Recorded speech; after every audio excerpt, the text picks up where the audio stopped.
Good morning बच्चों। हाँ बच्चों, तो आज आप कहानी सुनना पसंद करोगे?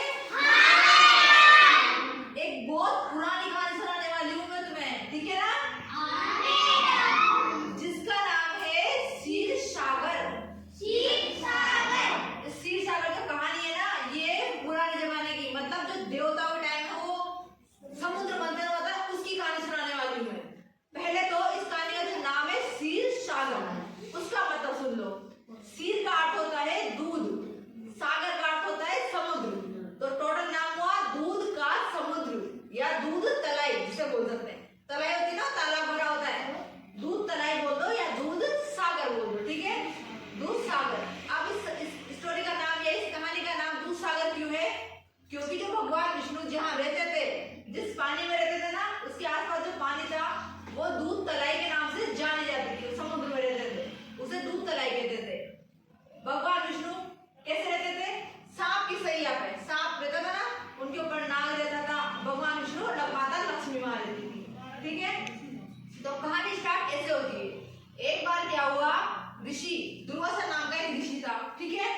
उस ऋषि ने इंद्र को या भगवान या देवताओं की मान लो, किसी को माला दी उन्होंने पहनने के लिए, मोतियों की हो या फूलों की हो, पर एक माला दी उन्होंने, बहुत कीमती माला थी, है ना? उस माला को इंद्र देवता ने क्या किया, खुद ना पहनकर, उनके पास एक हाथी था जो वाहन था उनका, उसको पहना दिया। ऋषि दुर्वासा को लगा, जो ऋषि था ना, उनको लगा कि मैंने इनको माला पहनने के लिए दी है, खुद के लिए, उन्होंने हाथी को पहना दी, उन्हें लगा अपमान कर दिया इन्होंने मेरा। तो ऋषि ने देवताओं को श्राप दे दिया। क्या श्राप दिया? कि तुम्हारे यहाँ से लक्ष्मी चली जाएगी। लक्ष्मी यानी धन समझ लो, सुख शांति सब चली जाएगी, ऐसा श्राप दे दिया। अब सोचो, किसी के घर से लक्ष्मी चली जाए, सुख शांति चली जाए, तो घर बिल्कुल नष्ट हो जाएगा, यूं मानो। वहां दिन भर लड़ाइयां होगी, और लक्ष्मी चली जाएगी तो बिल्कुल गरीब हो जाएगा, बिल्कुल ऐसा हो जाएगा। तो देवताओं को चिंता हुई, देवताओं ने उपाय सोचा, कैसे लक्ष्मी को वापस लाया जाए, है ना? कैसे लक्ष्मी को वापस लाया जाए और वापस सुख शांति लाई जाए। तो सभी देवताओं ने मिलकर समुद्र मंथन करने की सोचा, पर समुद्र मंथन अकेले नहीं किया जा सकता था, उसके लिए किसी और की भी जरूरत पड़ती। तो उन्होंने राक्षसों से बात करी कि हमारे साथ समुद्र मंथन करेंगे। तो राक्षसों ने शर्त रखी कि हमें क्या मिलेगा?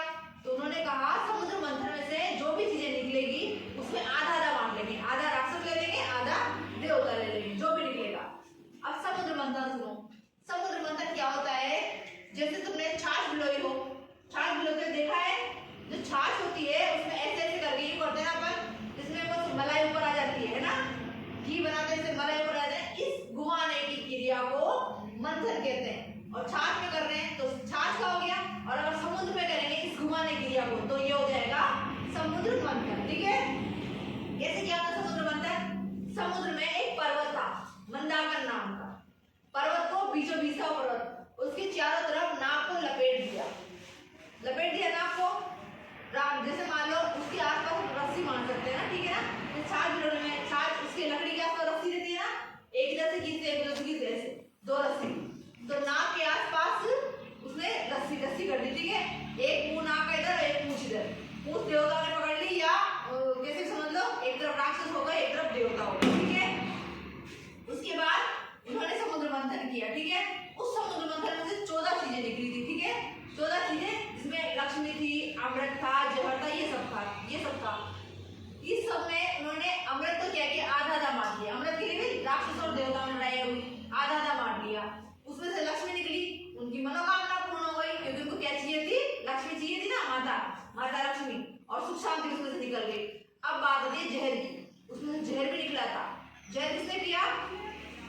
जहर तुम्हें पता हो तो तुमने कहानी सुनी हो कभी, भगवान शिव ने जहर किया था ना, तो भगवान शिव ने वो जहर पी लिया, ठीक है? तभी तो उनका कलर नीला रहता है ना, क्योंकि जहर कौन से कलर का है? नीला, ठीक है? इस समुद्र मंथन में हमें क्या क्या प्राप्त हुआ? 14 चीजें प्राप्त हुई। लक्ष्मी माता